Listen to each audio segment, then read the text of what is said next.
Good morning, जय Hind and सत श्री अकाल।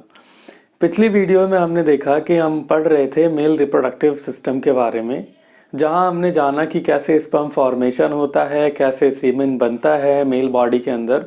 वहीं आज हम पढ़ने जा रहे हैं फीमेल रिप्रोडक्शन सिस्टम के बारे में, जो कि मैंने यहाँ आपको सामने दिखाई दे रहा होगा कि बोर्ड पे पहले से ही मैंने डायग्राम बना लिया ताकि कुछ टाइम की बचत हो सके। और आप लोगों से बस एक रिक्वेस्ट है कि इस वीडियो को जितना हो सके उतना शेयर करिए और लाइक कीजिए और सब्सक्राइब करवाइए, ताकि मुझे भी ना मोटिवेशन मिले और मैं ऐसी और वीडियोस बनाता रहूं। ठीक है, चलिए शुरुआत करते हैं, थोड़ा समझ लेते हैं डायग्राम के जरिए क्या है। तो ये है फीमेल रिप्रोडक्टिव पार्ट, जहां से रिप्रोडक्शन होगा। अगर फीमेल की बॉडी में ये पार्ट नहीं हो तो रिप्रोडक्शन नहीं हो सकता। तो अगर हम इसकी बात करें, ये जो नीचे वाला हिस्सा दिख रहा है ये क्या है? वजाइना है, इसे वजाइना बोलेंगे और हिंदी में इसे योनि बोलते हैं। ठीक है, उसके बाद जहां पे ये क्लोजिंग हो रही है इसे सर्विक्स बोलते हैं, ग्रीवा। और ये है ओवरी, अंडाशय, जहां से अंडे बनेंगे। और ये जो बीच वाला पार्ट है इसे यूट्रस बोला जाता है। यूट्रस के साथ साथ इसे हम वॉम्ब भी बोल देते हैं, वॉम्ब, गर्भाशय। ठीक है, गर्भाशय बोल देते हैं। और ये जो पतली पतली पाइप आ रही है दोनों तरफ, ये है फैलोपियन ट्यूब्स। ठीक है, यानी अंडवाहिका। अगर अंडे ओवरी के अंदर बनेंगे तो बनने के बाद वो कहाँ आएंगे, कैसे आएंगे, इसकी चर्चा हम इस वीडियो में करेंगे। तो चलिए शुरुआत करते हैं। पहले देख लेते हैं कि एक लाइन से कि फीमेल रिप्रोडक्टिव सिस्टम में होता क्या है। वन पेयर ऑफ ओवरी होती है, यानी एक जोड़ी ओवरी होती है। यहां पे एक ओवरी की बात नहीं की गई है, एक जोड़ी ओवरी होती है। अब एक जोड़ी ओवरी कैसी होती है? जैसे यहां पे मैं इसे 1 लिख देता हूं और इसे 2 लिख देता हूं। ठीक है, यानी 2 ओवरीज हो गई। अब ये 2 ओवरीज करेंगी क्या? हर एक ovary, each ovary produces 1 egg each month। यानी एक एक ओवरी जो है, एक एक ओवरी, चाहे वो लेफ्ट से शुरुआत हो जाए चाहे राइट से शुरुआत हो जाए, हर एक ओवरी एक महीने में एक बार अंडा रिलीज करेगी, एग रिलीज करेगी, यानी जिसे ओवम बोलते हैं। ठीक है, अब बात करते हैं ओवम अगर यहां पे बन गया ओवरी के अंदर। अब यहां पे फैलोपियन ट्यूब्स के अंदर सीलिया लाइक स्ट्रक्चर्स होते हैं, जैसा आपने पैरामीशियम में पढ़ा था ना, सीलिया लाइक स्ट्रक्चर होता है जो उसके मूवमेंट में उसे हेल्प करता है। तो यहाँ पे भी ऐसा स्ट्रक्चर होता है ताकि अंडे को वो धीरे धीरे ऊपर की तरफ लेके आता है। ठीक है, अब चलिए दूसरी चीज क्या है हमारे पास। दूसरी चीज जो है वो है फैलोपियन ट्यूब। फैलोपियन ट्यूब, या फिर इसे हम ओविडक्ट भी बोल देते हैं, ओविडक्ट, या इसे हिंदी में बोले तो अंडवाहिका, अंडवाहिका जिसमें से अंडा आएगा। अब यहाँ पे क्या है, आपसे एक क्वेश्चन पूछ लिया जाता है कि ये अंडवाहिका किस लिए है और फर्टिलाइजेशन कहाँ होता है। तो मैं आपको बता दूं, ये एक पैसेज है, ये एक पैसेज है, यानी एक ये पैसेज है। It is a passage, it is a passage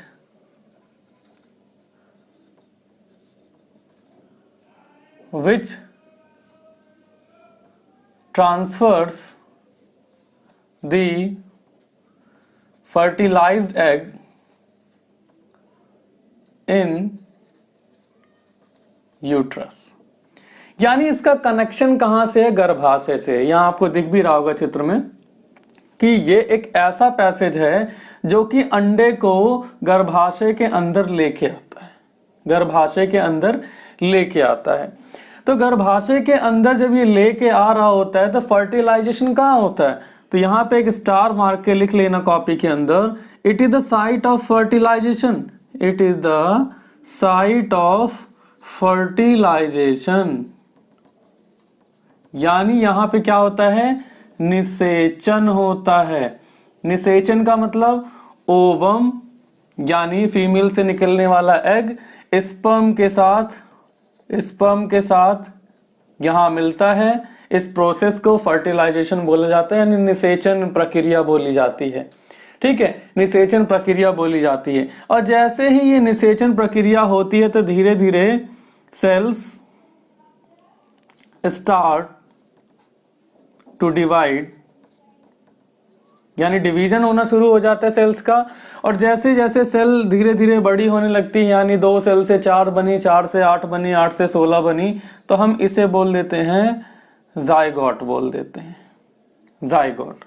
और जब जाइगोट बनने के साथ साथ सेल की संख्या और ज्यादा बढ़ गई, जिसे हम एम्ब्रियो बोल देते हैं, एम्ब्रियो बोल देते हैं, तब ये क्या होता है, धीरे धीरे सरक के प्लेसेंटा यानी ये यूट्रस वाले हिस्से पे आ जाता है। ठीक है, यूट्रस वाले हिस्से पे आ जाता है। तो आपने 2 चीजें देखी, एक तो ओवरी के बारे में यानी अंडाशय के बारे में, और दूसरी चीज है फैलोपियन ट्यूब्स के बारे में। अब हम तीसरी बात करेंगे यूट्रस के बारे में। यूट्रस क्या चीज है? यूट्रस आप देख ही रहे होंगे, फैलोपियन ट्यूब के अंदर से जब फर्टिलाइजेशन होता है एग का स्पर्म के साथ, उसके बाद वही एग धीरे धीरे डिवाइड होने लगता है, यानी बड़ा होने लगता है। और बड़े होने के साथ साथ उसमें एक काम और बढ़ जाता है, वो क्या है कि धीरे धीरे वो यूट्रस में धक्का देने लगता है। अब तीसरी जो चीज है हमारे पास वो क्या है, यूट्रस, UTRUS, यूट्रस। यूट्रस को वॉम्ब भी बोल देते हैं, वॉम्ब, या फिर इसे गर्भाशय। ठीक है, गर्भाशय। अब गर्भाशय में होता क्या है, एम्ब्रियो, हम क्या बोलेंगे, एम्ब्रियो जो होता है वो धीरे धीरे यहाँ पे बड़ा होने लगेगा। एम्ब्रियो बड़ा होके फीटस बनेगा। एम्ब्रियो यहाँ पे बड़ा होके, यानी इधर क्या होगा, एम्ब्रियो डेवलप्स इनटू फीटस। ठीक है, fetus, embryo develops into fetus. Fetus का मतलब क्या होता है, जो वो जो सेल बनी हुई है स्पर्म और ओवम से मिल करके, ठीक है, वो जो सेल स्पर्म और ओवम से मिलके बनी हुई है, होता क्या है, जब वो सेल इतनी बढ़ जाए, यानी इतना डिवीजन्स उसमें हो जाए कि, इतना डिवीजन्स उसमें हो जाए कि हम उस पहचान सकें कि इसके हाथ और पैर निकल आए हैं, हाथ और पैर डेवलप हो गए हैं, तब ऐसी सेल डिवीजन को, ऐसे सेल डिवीजन को या उस ऑर्गेनिज्म को हम क्या कहेंगे, उस ऑर्गेनिज्म को हम कहेंगे फीटस। उस ऑर्गेनिज्म को हम कहेंगे fetus. When we are capable distinguish hand legs of the organism. ठीक है, किसी ऑर्गेनिज्म का जब हम हाथ पैर आराम से देख सकें, अब कैसे देख सकेंगे, अल्ट्रासाउंड के जरिए देख सकेंगे। ठीक है, उसके बाद बात करते हैं वजाइना। उसके बाद हम बात करते हैं वजाइना, या फिर हम उसे बर्थ कैनाल बोल सकते हैं, वजाइना या बर्थ कैनाल, वजाइना या फिर बर्थ कैनाल। तो जो चौथी चीज आती है हमारे पास वो है वजाइना, या फिर इसे बर्थ कैनाल बोलते हैं, जहां से जब बच्चा फुल्ली डेवलप हो जाता है फिर इसी कैनाल के जरिए बाहर आ जाता है, जो ये है योनि। ठीक है, अब ये क्या चीज है, ये है कॉपुलेटरी ऑर्गन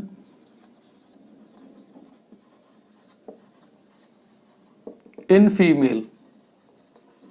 जैसे हम बात करें मेल्स की, जब हम बात कर रहे थे तो मेल्स में कॉपुलेटरी ऑर्गन क्या था, पेनिस था। इसमें क्या है कॉपुलेटरी ऑर्गन, वो है वजाइना। ठीक है, जब वजाइना और पेनिस कॉपुलेशन में आते यानी इंटरकोर्स में आते हैं तो ट्रांसफर होता है स्पर्म का वजाइना के अंदर, अंदर से होता हुआ स्पर्म पहुंच जाता है यहां फैलोपियन ट्यूब्स के अंदर। यहां जो एग होता है उस एग को फर्टिलाइज करता है। जब एग फर्टिलाइज हो जाता है तो धीरे धीरे एग का डिवीजन शुरू होता है और एग धीरे धीरे बाहर की तरफ आने लगता है। ठीक है, बाहर की तरफ आने लगता है।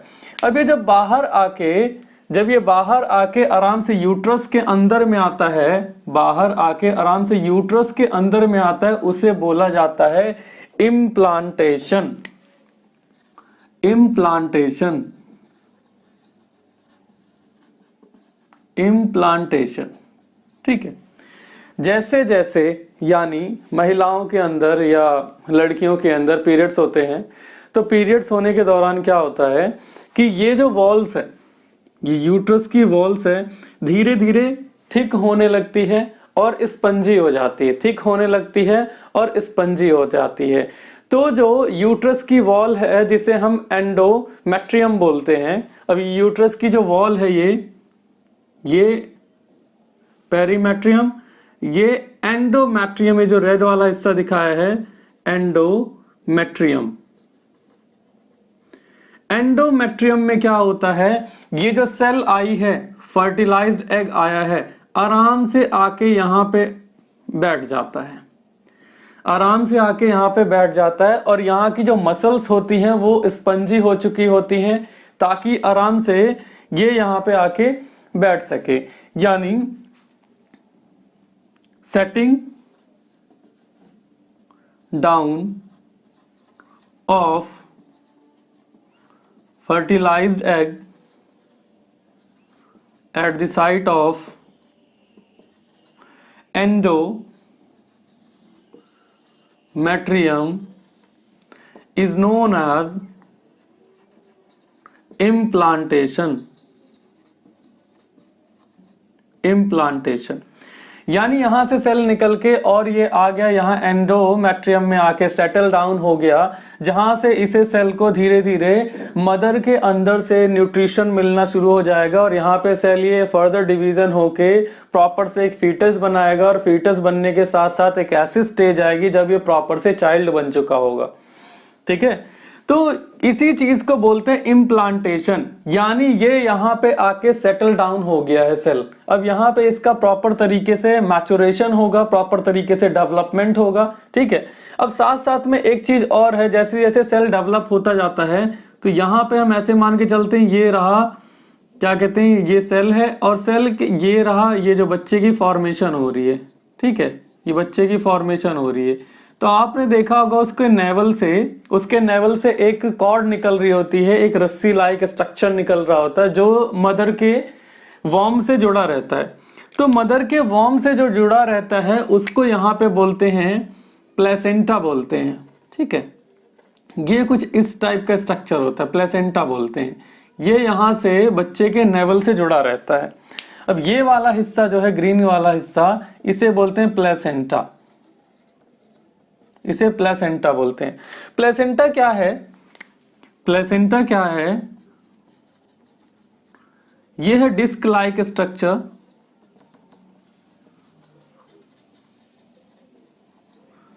Provides nutrition,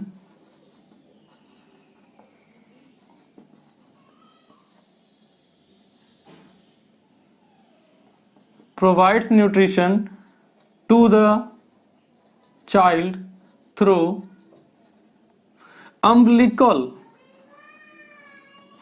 umbilical cord।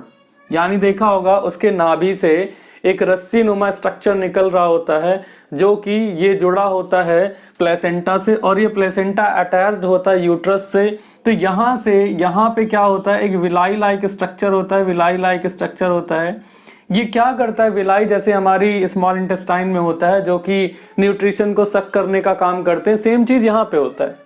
यहाँ पे विलाई लाइक स्ट्रक्चर होता है जो कि ये क्या करता है, न्यूट्रिशन को सक करता है और न्यूट्रिशन को सक करने के बाद ये बच्चे तक पहुंचाता है। तो प्लेसेंटा का बहुत ही अहम रोल रहता है बच्चे के बनने के अंदर, ठीक है। कई बार ऐसे सवाल भी आ जाता है कि placenta why it is important, important क्यों है, ठीक है। बच्चे का जब बड़ा होने लगता है, धीरे धीरे डेवलपमेंट होने लगता है, तो होता क्या है, धीरे धीरे अब ये सर वाला हिस्सा बच्चे का नीचे की तरफ रहता है, पैर वाला हिस्सा ऊपर की तरफ रहता है, ठीक है। और धीरे धीरे क्या होता है, अब यहाँ पे एक हार्मोन रिलीज होना शुरू हो जाता है। उस हार्मोन का नाम है ऑक्सीटोसिन हार्मोन। उस हार्मोन का नाम है ऑक्सीटोसिन हार्मोन। अब ये ऑक्सीटोसिन हार्मोन क्या करता है, ये बच्चे को धीरे धीरे नीचे की तरफ पुश करता है, बच्चे को धीरे धीरे नीचे की तरफ पुश करता है, ठीक है। और ये वजाइना के थ्रू, जब डिलीवरी का टाइम आता है, वजाइना के थ्रू बच्चा बाहर आ जाता है with the help of doctors, ये बाहर आ जाता है, ठीक है। अब ये ऑक्सीटोसिन हार्मोन जो होता है ये क्या काम करता है, इसे कई बार लव हार्मोन भी बोल देते हैं। बच्चे के प्रति प्रेम माँ के अंदर अपने आप ही आ जाता है, उसके ब्रेस्ट में मिल्क का बनने लगना अपने आप ही शुरू हो जाता है, ठीक है, वो बच्चे से रिलेटेड। अब आगे की बात करते हैं, वाई प्लेसेंटा इंपॉर्टेंट क्यों है, प्लेसेंटा इंपॉर्टेंट क्यों है, why placenta is important. Placenta important क्यों है, प्लेसेंटा इंपॉर्टेंट क्यों है? ऐसा इसलिए है कि प्लेसेंटा के थ्रू मैंने 2-3 चीजें बताई कि न्यूट्रिशन मिलता है, न्यूट्रिशन टू द एम्ब्रियो, यानी जो एम्ब्रियो उसके अंदर यूट्रस के अंदर आ गया है उसे क्या मिलेगा, न्यूट्रिशन मिलेगा अम्बिलिकल कॉर्ड के जरिए, ठीक है, अम्बिलिकल कॉर्ड के जरिए। और ये क्या होता है, प्लेसेंटा अटैच्ड होता है, it is attached to the uterus wall, यानी गर्भाशय की वॉल से एकदम अटैच्ड रहता है। जो भी यहाँ माँ खाए पिएगी, जो भी न्यूट्रिशन चाहिए उसे उसके थ्रू बच्चे को मिलता रहेगा। तीसरी बात क्या है, विलाई लाइक स्ट्रक्चर होते हैं इस पे, विलाई स्ट्रक्चर टू एब्जॉर्ब, क्या करेंगे, एब्जॉर्ब, न्यूट्रिशन को एब्जॉर्ब करेंगे, absorb nutrition for the embryo, यानी एम्ब्रियो के लिए न्यूट्रिशन को क्या करेंगे, एब्जॉर्ब करेंगे। अब ये न्यूट्रिशन को एब्जॉर्ब करेंगे तो यानी इनका 2 काम बन जाता है, जरूरी नहीं सिर्फ न्यूट्रिशन को ही एब्जॉर्ब करे, 2 काम बन जाते हैं विलाई का। एक तो होता है ग्लूकोज और ऑक्सीजन को पहुंचाना, ग्लूकोज एंड ऑक्सीजन को पहुंचाना। दूसरी बात क्या है, दूसरी बात ये है कि जो वेस्ट मटेरियल है, ठीक है, वेस्ट मटेरियल है उसको क्या करना, बाहर की तरफ करना, बाहर की तरफ करना, वेस्ट मटेरियल को क्या करना, निकालना। वेस्ट मटेरियल को क्या करते हैं, निकालते हैं from the embryo, keeps out from embryo, यानी एम्ब्रियो के अंदर भी जो भी वेस्ट मटेरियल रहा होगा वो निकल के आ जाता है कहाँ, प्लेसेंटा, प्लेसेंटा के जरिए यूट्रस, यूट्रस के जरिए मदर के जो किडनी सिस्टम होता है, जो क्या कहते हैं बढ़िया से साफ सफाई वाला सिस्टम है जिसे हम वेस्ट मटेरियल सिस्टम बोल देते हैं, वहां से छन जाता है और ये एकदम प्रॉपर साफ सुथरा बन जाता है, ठीक है। अब ये तो बात थी कि हर महीने किसी महिला के अंदर एग रिलीज होगा, एग रिलीज होगा अगर वो इंटरकोर्स करती है, ठीक है, इंटरकोर्स करती है तो ही उसके अंदर बच्चे का फॉर्मेशन होता है। हम कब कहते हैं कि महिला प्रेग्नेंट है यानी फीमेल प्रेग्नेंट है, जब तक वो एम्ब्रियो यूट्रस पे नहीं आ जाता, ठीक है, वो एम्ब्रियो यूट्रस पे नहीं आ जाता तब तक उसे प्रेग्नेंट नहीं माना जाता है, ठीक है। अब जरा हम बात करते हैं यूट्रस में, मैंने बताया फैलोपियन ट्यूब, तो फैलोपियन ट्यूब की जो लंबाई होती है, इसकी जो लंबाई होती है ये 10 सेंटीमीटर होती है। फैलोपियन ट्यूब की जो लंबाई होती है ये तकरीबन 10 सेंटीमीटर होती है, ठीक है। अब महिलाओं के अंदर 2 तरीके का हार्मोन पाया जाता है, महिलाओं के अंदर 2 तरीके का हार्मोन पाया जाता है, एक है एस्ट्रोजन और एक है प्रोजेस्टेरोन। 2 हार्मोन्स पाए जाते हैं, एक का नाम है एस्ट्रोजन, एक का नाम है प्रोजेस्टेरोन। एस्ट्रोजन जो हार्मोन्स पाए जाएंगे, 2 तरीके का हार्मोन है एस्ट्रोजन, दूसरा जो है प्रोजेस्टेरोन, ठीक है, प्रोजेस्टेरोन हार्मोन। काम क्या है इनका, एस्ट्रोजन हार्मोन का तो ये काम है कि जब एस्ट्रोजन हार्मोन फीमेल बॉडी में रिलीज होने लगेगा तब ये बॉडी में कुछ ना कुछ बदलाव दिखाएगा। ठीक है, जैसे बदलाव क्या रहेगा इसका, एग बनना, एग फॉर्मेशन। दूसरी बात क्या है, ब्रेस्ट एनलार्जमेंट यानी ब्रेस्ट का बढ़ना। तीसरी बात क्या हो जाएगी, वॉइस में चेंज आना, वॉइस के अंदर चेंज आ रही है। ठीक है, चौथी बात एक यहां पे और जान लीजिए, जिसके अंदर एस्ट्रोजन हार्मोन एक्टिवेट हो चुका है। ठीक है, अब वो क्या कर सकती है कि प्रेगनेंसी कर सकती है, तो वहीं पे आपको हाइट इंक्रीज नहीं होगी, नो इंक्रीज इन हाइट। अगर आपके अंदर एस्ट्रोजन हार्मोन अच्छे से सेक्रेशन शुरू हो चुका है एस्ट्रोजन हार्मोन्स का, और ये एस्ट्रोजन हार्मोन्स रिलीज कहां से होगा, ओवरी में से होगा। तो ओवरी के दो काम है, एक तो ओवम को बनाना, उसके बाद एस्ट्रोजन हार्मोन को रिलीज करना। ठीक है, तो हाइट आपकी नहीं बढ़ेगी अगर एस्ट्रोजन हार्मोन रिलीज हो गया है। और जैसे मेल्स के अंदर क्या होता है, मेल्स के अंदर टेस्टोस्टेरोन हार्मोन जब अच्छे से रिलीज होना शुरू हो चुका है तो अब आपकी हाइट मतलब बॉडी की हाइट नहीं बढ़ेगी। ठीक है, अब बात करते हैं प्रोजेस्टेरोन हार्मोन की। प्रोजेस्टेरोन हार्मोन ये क्या करता है, हेल्प करता है, हेल्प इन प्रेगनेंसी, प्रेगनेंसी में हेल्प करता है। प्रेगनेंसी में कैसी हेल्प, मान लेते हैं यहां से स्पर्म एंटर हुआ बॉडी के अंदर और यहां तक पहुंच गया है। अब ये क्या काम करवाता है, एग और स्पर्म को मिलवाता है। ठीक है, एग और स्पर्म को मिलवाता है। तो जिसके अंदर इस हार्मोन की कमी होने लगती है या प्रोजेस्टेरोन हार्मोन जो है रिलीज नहीं हो रहा है, तो क्या होगा, फीमेल जो है ये प्रेगनेंसी या प्रेग्नेंट नहीं हो पाएगी। ठीक है, नहीं हो पाएगी। जब ये नहीं हो पाता है बॉडी में, तभी डॉक्टर्स क्या सलाह देते हैं कि अब आप आईवीएफ का सहारा लीजिए। आईवीएफ का सहारा लीजिए। इसमें क्या होता है, जिसे इन विट्रो फर्टिलाइजेशन बोलते हैं, ये लैब में बनाया जाता है बेबी को, यानी फर्टिलाइजेशन करवाया जाता है। फीमेल के अंदर से ओवम निकाल के और मेल के अंदर से स्पर्म निकाल के फर्टिलाइज करवाने के बाद उसके बाद यूट्रस के अंदर इसे इम्प्लांट कर दिया जाता है। ठीक है, होप सो कि सबके समझ में आ रही होगी मैं क्या बातें बता रहा हूं। अब बात जरा सी कर लेते हैं हम कि अगर मान के चलो कि फीमेल की उम्र 12-13 साल है, 14 साल है, और एग तो रिलीज होना शुरू हो चुका है क्योंकि फीमेल्स के अंदर एग तो पहले से ही होते हैं। लेकिन अब बात यह आती है कि अगर एग फर्टिलाइज नहीं होगा तो क्या होगा, if egg not fertilize, if egg not fertilized, अगर निषेचन नहीं हुआ तो, यानी स्पर्म और ओवम का मिलना नहीं हुआ तो क्या होगा। तो एक बात होती है कि जब जब चाहे फर्टिलाइजेशन हो चाहे ना हो, लेकिन यूट्रस हमेशा तैयार रहता है। जैसे ही एग रिलीज होने का टाइम आया है, ठीक है, every month uterus wall prepare itself for implantation।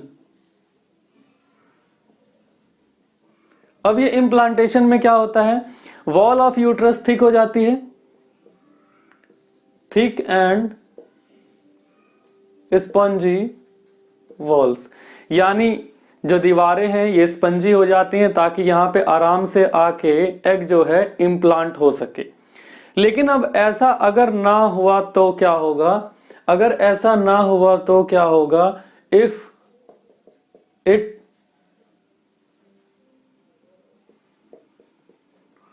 Doesn't happen, क्या नहीं हुआ, फर्टिलाइजेशन नहीं हुआ। अगर फर्टिलाइजेशन नहीं होता है तो क्या होता है, inner lining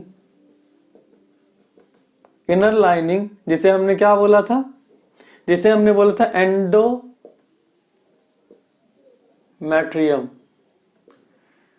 begins to rupture।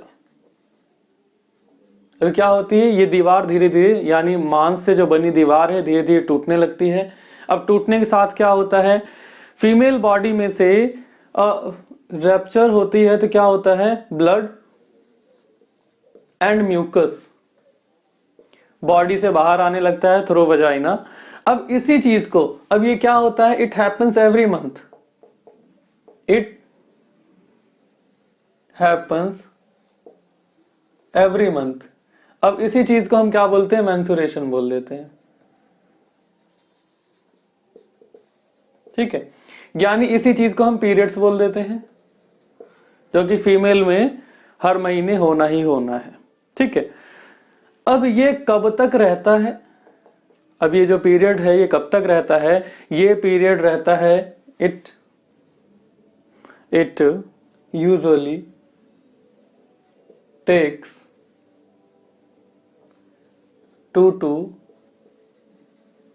5 days, कम से कम 2 से 5 दिन तक रहता है। ठीक है, अब यहां जब पीरियड्स की बात आ ही गई है तो मैं आपको बता दूं कि पीरियड्स के टाइम पे अब क्या करते हैं, यहाँ पे जब पीरियड्स हो रहा होता है फीमेल को, तो उन्हें चाहिए साफ सुथरा कपड़ा यूज करें।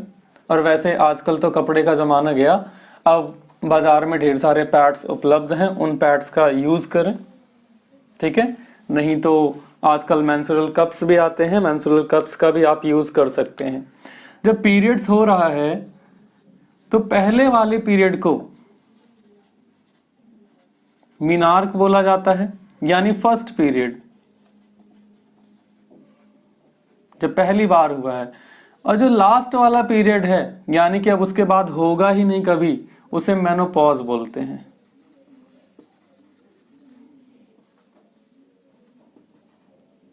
ये लास्ट पीरियड मेनोपॉज और फर्स्ट पीरियड मेनार्क। ठीक है, last period menopause, first period menarche. ठीक है, होप सो कि सभी के समझ में आ रहा होगा। फीमेल, जो भी फीमेल इसे देख रही है या मेल देख रहे हैं, वो समझ रहे होंगे कि फीमेल की बॉडी बड़ी ही मतलब कॉम्प्लेक्स होता है, कि कैसे उन्हें पीरियड्स हो रहे हैं, कैसे ओवरी में से एग रिलीज हो रहा है, कैसी ये सारी चीजें होते चली जा रही हैं, कैसे एस्ट्रोजन काम कर रहा है, प्रोजेस्टेरोन हार्मोन काम कर रहा है उनकी बॉडी के अंदर, प्लेसेंटा जैसी जो डिस्क है वो कैसे बन रही है, कैसे नहीं बन रही है। ठीक है, वीडियो को ज्यादा से ज्यादा शेयर करें और लाइक करके मुझे अपना प्यार दें ढेर सारा। ठीक है, तो मिलते हैं नेक्स्ट वीडियो में एक नए टॉपिक के साथ। जय हिंद।